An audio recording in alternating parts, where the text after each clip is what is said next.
Hello everyone, welcome to Studious Aura. In the last video, we have learned about carbohydrates, its structure, function, and all everything about the carbohydrates. Okay, now in this video we will learn about fats. ठीक है, तो carbohydrate के बारे में हमने सब कुछ पढ़ लिया. Now the fats. Fat is also an example of the macronutrient. Fat भी एक मैक्रोन्यूट्रिएंट है. मैंने बताया था मैक्रोन्यूट्रिएंट कितने टाइप के होते हैं. Carbohydrate, fats and proteins. So let's start with that. Now fat. Functions of dietary fat. Dietary fat का फंक्शन क्या होता है. जो भी हम फैट अपनी डाइट में ले रहे हैं, जो भी हम खा रहे हैं, मतलब हमारी बॉडी में जा रहा है, तो वो क्या कर रहा है. That it is a concentrated source of energy providing 9 kilo calorie पर ग्राम. तो हमारे अंदर जो एनर्जी होती है ना, उसका कंसनट्रेटेड सोर्स है. मतलब कंसनट्रेट मतलब इसे स्मॉल करके, ठीक है, किसी भी चीज़ को कंसनट्रेट करके, that is the energy source. और इससे कितनी एनर्जी हमें मिल रही है. 9 किलो कैलोरीज पर gram. Then dietary fats make the food more palpable and adds to the satisfactory value by reducing the gastric emptying. Dietary fats की वजह से क्या होता है कि फूड को जो है ना ज़्यादा पाल्पेबल बना देता है, और ये हमारी सैटिस्फैक्टरी में इंक्रीज़ होता है, सैटिस्फैक्टरी में ऐड होता है. सैटिस्फैक्टरी मैंने आपको लास्ट वीडियो में बताया था क्या होता है. दैट इज़ खाने के बाद जब हमें लगता है ना कि हाँ ठीक है अब हमारा पेट भर गया, दैट इज़ सैटिस्फैक्टरी. अब सैटिस्फैक्टरी को ये कैसे ऐड ऑन कर रहा है. Bye reducing the gastric emptying. Gastric emptying को ये रिड्यूस कर रहा है, मतलब पेट जल्दी से खाली नहीं होगा फैट्स की वजह से. तो जिससे कि हमें बहुत जल्दी जल्दी बार बार भूख नहीं लगेगी. अगर हमारे खाने में, हमारी डाइट में फ़ैट कंटेंट कम होगा तो हमें जल्दी जल्दी भूख लगने लगेगी. You can also try in your practical life कि अगर आप बहुत ही लो फैट प्रोडक्ट कोई खा रहे हो तो आपको बहुत जल्दी भूख लगने लगती है. लेकिन अगर आप बहुत ज़्यादा फैट वाला कुछ खा रहे हो, लाइक बहुत ज़्यादा ऑयल लगा के आपने आलू के पराठे खा रहे हो, देन आप बहुत ही ज़्यादा कोई फैट वाला प्रोडक्ट खा रहे हो, देन आपको भूख थोड़ा लेट लगती है. तो this is the practical view of that. Next, dietary fat helps in the absorption of fat soluble vitamins. अब फैट सॉल्यूबल वाइटामिन्स जो भी होते हैं, ए डी के जो भी जितने भी फैट सॉल्यूबल वाइटामिन्स हैं, वो सारे फैट में ही सॉल्यूबल होंगे. तो वो हमारे बॉडी में अब्जॉर्व होने के लिए उन्हें फ़ैट की ज़रूरत है. तो फैट वहाँ भी हमारी हेल्प करता है. Okay, so about nutrition, about vitamins, अगर आपको कोई वीडियो चाहिए बहुत अच्छे से वाइटामिन्स को याद करने के लिए, so please write in the comment box. My next video will be that or can be that. Then functions of body fat. अब फैट जो बॉडी में जा रहा है उसके फंक्शंस क्या होते हैं. तो the storage depots of the energy that is utilised during the post absorptive phase and more significantly during fasting and starvation. तो ये क्या करता है कि एनर्जी को स्टोर करवा के रखता है हमारी बॉडी में. Fat is energy. Fat energy है. 9 किलो कैलोरीज हमें मिल रही है. तो ये जो है हमारी बॉडी में स्टोर होता है, और जब अब्जॉर्प्शन हो जाती है खाने की, उसके बाद हमारी बॉडी फैट्स की एनर्जी को यूटिलाइज़ करती है. And mainly in case of fasting and starvation. जब आप फास्ट रखते हो, कुछ खाना नहीं खा रहे हो, तब आपकी बॉडी में एनर्जी कहाँ से आ रही है. भूखे हो, एनर्जी खाने से आती थी. खाना खा रहे हो, कार्बोहाइड्रेट से एनर्जी मिल रही है आपको. कार्बोहाइड्रेट, प्रोटीन एंड फैट से. बट अभी तो आप खाना नहीं खा रहे हो फास्टिंग के टाइम पे, तो वो एनर्जी कहाँ से आती है. जो फैट स्टोर्स होते हैं वहीं से वो एनर्जी आती है. It acts as the insulator.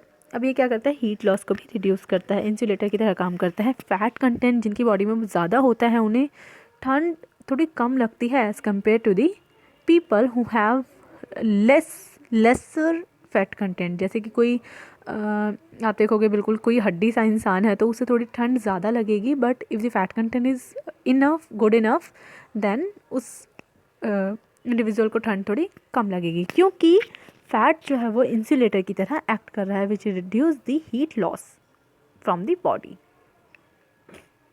Okay, I hope it is clear.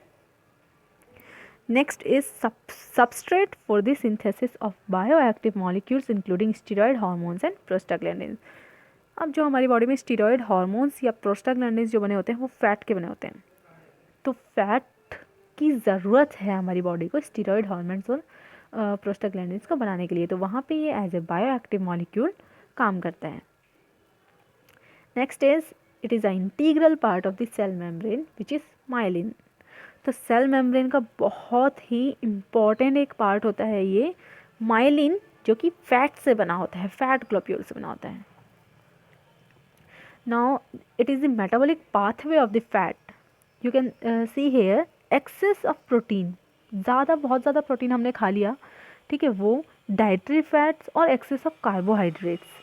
Dietary fat digest होगा, डाइजेस्ट होने के बाद ये तीनों मिलके, इन तीनों का मेटाबॉलिक पाथवे साथ में चलेगा और ये बन जाएंगे बॉडी फैट, ठीक है। इन सबको हम कहते हैं बॉडी फैट। अब एक्सेस प्रोटीन, एक्सेस कार्बोहाइड्रेट का मतलब क्या हुआ, जो प्रोटीन, जितना कार्बोहाइड्रेट हमारी बॉडी को चाहिए था उतना हमारी बॉडी ने ले लिया, अब जो एक्स्ट्रा बच गया वो as a body fat store हो जाता है। Okay, the nutritional biochemistry of the fats. What is the biochemistry of the fats, मतलब बॉडी में जाके करता क्या है ये। So dietary fats exist in mainly 3 form, 3 forms में मेनली ये एग्जिस्ट करता है हमारी बॉडी में, in the triglyceride, cholesterol and the phospholipids. So first is the triglyceride. Triglycerides are the esters of the glycerol and fatty acids. ये क्या होते हैं, ग्लिसरॉल और फैटी एसिड के ईस्टर्स जो होते हैं, that is called the triglycerides. Now individual triglyceride differ in the length of the fatty acid chain and its degree of saturation. जितने भी, अब बहुत सारे ट्राइग्लिसराइड्स हैं हमारे पास, लेकिन हर एक ट्राइग्लिसराइड जो है ना एक दूसरे से डिफरेंट होगा according to the length of the fatty acid chain and degree of saturation. मतलब कोई सैचुरेटेड है, कोई अनसैचुरेटेड है, कोई डबल सैचुरेटेड है, तो उसके अकॉर्डिंगली डिग्री ऑफ सैचुरेशन के अकॉर्डिंग जो है ये डिफरेंट होगा, और length of the fatty acid chain, मतलब कितनी लंबी है फैटी एसिड की चेन, उसके अकॉर्डिंग भी ये डिफरेंट होते हैं। Dietary triglycerides predominantly have long chain fatty acids. जो डाइटरी ट्राइग्लिसराइड्स होते हैं, जो कि हम खाने में खा रहे हैं जिन फैटी एसिड्स को, ट्राइग्लिसराइड्स को, वो क्या होते हैं कि उनमें generally long chain fatty acids होते हैं, मतलब 16 कार्बन से ज़्यादा वाले होते हैं हमेशा। 16 कार्बन से कम वाले जो होते हैं वो डाइटरी ट्राइग्लिसराइड्स नहीं हैं, उन्हें हम खा नहीं सकते। ओके, तो fatty acids chain can be saturated हो सकते हैं। सैचुरेटेड मतलब जिसमें डबल बॉन्ड नहीं है। मोनो अनसैचुरेटेड जिसमें सिंगल बॉन्ड है, मतलब एक ही डबल बॉन्ड है। और पॉली अनसैचुरेटेड जिसमें एक से ज़्यादा डबल बॉन्ड होता है, for example PUFA, poly unsaturated fatty acid. MUFA, mono unsaturated fatty acid. तो म्यूफा और प्यूफा आपने सुना होगा कई बार एडिबल ऑयल के लिए भी, that MUFA and PUFA are good for the health. So this is the MUFA and this is PUFA, which is unsaturated fatty acids. Now based on the position of the double bonds, PUFA are of two types, omega 3 and omega 6. This W sign is called omega. Okay, so according to the position of the double bond की position के according हमारे पास दो type के PUFA होते हैं, two types of PUFA. First is omega 3 and then is omega 6. Omega कहते हैं ना, ओमेगा 3 फैटी एसिड खाओ, ओमेगा 6 फैटी एसिड. तो ये जो इनके नाम पड़े हैं, this are according to the double bond. ये आपने 11th-12th में अपनी केमिस्ट्री में पढ़ा होगा. Okay, next is structure of PUFA. So omega 6 PUFA जो है वो ओमेगा 6 में आप देखो 6 कार्बन पे आपका ओमेगा है, वो सॉरी डबल बॉन्ड है, ठीक है. And in omega 3 there is a double bond at the third carbon. Okay, here you can see this is the 6th carbon and double bond is here and this is the third carbon. Okay, so omega 3 PUFA is also called alpha linoleic acid and omega 6 PUFA is also called linoleic acid.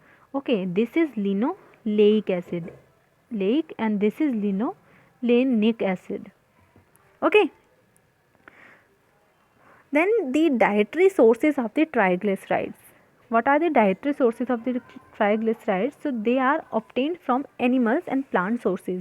तो अब जो fats हैं ना वो हमें animals and plant source दोनों से मिलते हैं. In general animal fats are saturated and vegetable fats are unsaturated.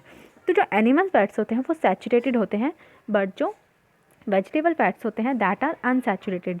तो मैंने अभी बताया था कौन से फैट्स ज़्यादा अच्छे होते हैं, दैट आर अनसैचुरेटेड फैट्स। तो अनसैचुरेटेड फैट हमें कहाँ से मिल रहे हैं, वेजिटेबल से। For example MUFA and PUFA. Exceptions are coconut oil and palm oil which are saturated. अब कोकोनट ऑयल और पाम ऑयल ये दोनों भी वेजिटेबल सोर्सेज हैं, बट ये सैचुरेटेड ऑयल्स में आते हैं, सैचुरेटेड फैट्स में आते हैं। These are exception. But fish oils जो होते हैं उसमें प्यूफा बहुत ज़्यादा होता है। तो फिश ऑयल्स वैसे तो एनिमल फैट्स हैं, वो अच्छे नहीं होने चाहिए, सैचुरेटेड होने चाहिए थे, बट फिर दिस इज़ एक्सेप्शन। तो फिश ऑयल में प्यूफा होता है which is good for health. Then consumption saturated fats tends to raise the serum cholesterol level, increasing the risk of atherosclerosis, where an unsaturated fats tends to lower serum cholesterol. तो होता क्या है कि अगर आप saturated fats को consume करोगे, saturated fat खाओगे अपने खाने में डाल के, तो क्या होगा कि हमारा जो सीरम कोलेस्ट्रॉल लेवल है वो इंक्रीज़ होगा। जो कहते हैं ना बैड कोलेस्ट्रॉल इंक्रीज़ हो रहा है, that will increase by the saturated fats. और फिर क्या होगा, एथेरोस्क्लेरोसिस हो सकता है, हार्ट अटैक वगैरह के चांसेस होंगे। बट अनसैचुरेटेड फैट अगर आप खाते हो तो वो बैड कोलेस्ट्रॉल को डिक्रीज़ करता है एंड गुड कोलेस्ट्रॉल को अप करता है।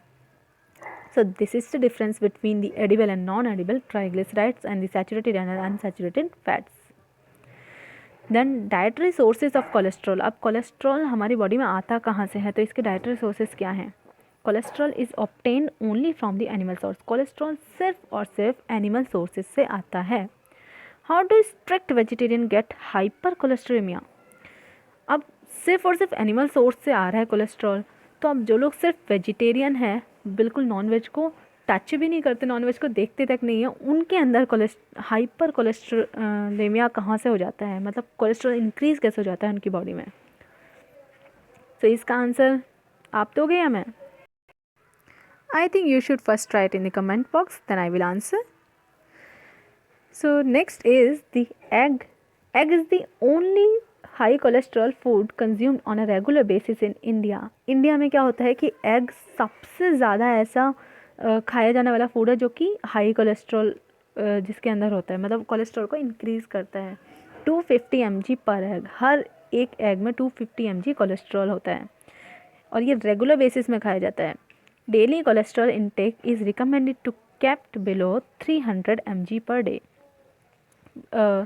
तो डेली कोलेस्ट्रॉल इनटेक क्या है, मतलब कोलेस्ट्रॉल की अगर हम RDA देखें तो अपना कोलेस्ट्रॉल का RDA है 300 mg per day. Okay, but अगर कोई एक एग खा रहा है तो एक एग से उसे मिल रहा है 250 mg पर एग, ठीक है। तो पर डे कितना है, 250 mg, तो हमें एग से ही मिल गया, बाकी और भी चीज़ों से मिलेगा। दैट इज़ अ रीज़न कि 1 egg per day is permissible. एक एग से ज़्यादा खाओगे तो ये 600 हो जाएगा, जो कि हमारी RDA से 500 हो जाएगा, जो कि हमारी RDA से इंक्रीज्ड है। Okay, the next is other important sources are meat, chicken, fish, milk and butter. तो ये जो भी हैं ये सारे कोलेस्ट्रॉल के डाइटरी सोर्सेज हैं। Then essential fatty acids. Essential fatty acids क्या होते हैं? Essential fatty acids are those which serve important functions but cannot be synthesized in the body. अब एसेंशियल फैटी एसिड वो फैटी एसिड होते हैं जिनका हमारी बॉडी में जो है ना बहुत इंपॉर्टेंट फंक्शन है, बट हमारी बॉडी के अंदर सिंथेसाइज नहीं होते, हमारी बॉडी में बनते नहीं हैं। जब हमारी बॉडी के अंदर फंक्शन भी इनका इंपॉर्टेंट है, हमारी बॉडी में ये बनते भी नहीं हैं, तो ऑब्वियसली ऐसे इसेंशियल है, ये हमें चाहिए, that is very important for us. तो कौन कौन से फैटी एसिड होते हैं essential fatty acid? That are linoleic acid, linolenic acid and arachidonic acid. Linoleic मैंने बताया था आपको omega 6, linolenic omega 3 and arachidonic acid. So these are the essential fatty acid which cannot be synthesized in our body but serves as an important function in the body. Okay, so next is the function. तो important function तो है, but क्या function है? तो EFA essential fatty acids are their derivatives forms component of lipid bilayer of the cell membrane. अब इस cell membrane की जो लिपिड बाइलेयर होती है उसे फॉर्म करते हैं। Okay, now the cell physiochemical properties of the membrane depend on the type and the proportion of the omega 3 and omega 6 PUFA. अब फिजियोकेमिकल प्रॉपर्टीज़ जो है ना उन मेम्ब्रेन की वो डिपेंड करती है कि किस टाइप का है, ठीक है, और प्रोपोर्शन कितनी है, ओमेगा 3 ओमेगा 6 प्यूफा कितना है, ठीक है, कम है ज़्यादा है, इन दोनों में से कौन कम है कौन ज़्यादा है, तो उस पर भी डिपेंड करता है. Then they act as the precursor for the synthesis of the regulatory molecule like prostaglandins बनाते हैं, ल्यूकोट्राइन्स बनाते हैं, थ्रोम्बोक्सिन्स बनाते हैं. सो इनका वहाँ भी यूज़ है. Next is the dietary recommendations for prevention and treatment of coronary artery disease. अब मैंने आपको बताया था कि अगर आप सैचुरेटेड फैट्स खाते हो तो उसकी वजह से क्या होता है, एथेरोस्क्लेरोसिस हो सकता है, जिसकी वजह से कोरोनरी आर्टरी डिजीज़ हो सकती है, हार्ट अटैक आ सकता है. जितने भी कार्डियक डिसऑर्डर्स हैं वो होने के रिस्क बहुत ज़्यादा होते हैं. Now what is the dietary recommendations for the prevention and the treatment, मतलब कितना आपको डाइट में लेना चाहिए जिससे कि आपको कोरोनरी आर्टरी डिजीज़ ना हो, या अगर हो गई है तो उसको कैसे ट्रीट करना है, मतलब कितने अमाउंट में खाएं. So let's see, the total dietary fat should not be more than 30% of the total energy intake. अब जितनी भी हमारी टोटल एनर्जी इंटेक है उससे 30% से ज़्यादा आपके डाइटरी फैट्स नहीं होने चाहिए. मतलब अगर 100% हम मान के चलते हैं, लाइक फॉर एग्ज़ाम्पल अगर 100,000 किलो कैलोरीज आपकी रिक्वायरमेंट है एक दिन की, this is only an example, don't take it seriously, okay. If your daily dietary requirement is 1,000 kilo calories, okay, so you should take only 300 kilocalories of the fats in your diet, okay, so that will be recommended. Next is the saturated fat should be less than 10% of the total energy intake. Saturated fat जो है वो 10% से कम होना चाहिए. Total energy intake आप जितनी भी ले रहे हो, जितनी भी आपकी टोटल एनर्जी इंटेक है उससे उसके 10% से कम होना चाहिए आपका saturated fats, okay. Then restrict ghee नहीं खाना है, बटर नहीं खाना है, हाइड्रोजनेटेड ऑयल्स नहीं खाने हैं, ओके. एंड वेजिटेबल्स ऑयल्स आपको खाने हैं. वेजिटेबल ऑयल क्यों खाने हैं, because vegetable oils are unsaturated fats and they are healthy, okay. घी नहीं खाना, बटर नहीं खाना, हाइड्रोजनेटेड ऑयल्स नहीं खाने, but you can increase the vegetable oil consumption. Then cholesterol intake should be less than 300 mg per day. Cholesterol intake जो है वो 300 mg पर डे से कम होना चाहिए. So this is all about the fats, their structure, their functions and their dietary recommendations to prevent and treat the coronary artery disease, and all about the cholesterol and all. Okay, so thanks for watching. Please like the video, share the video more and more, and subscribe the channel for more videos, and please answer in the comment box. Thanks again.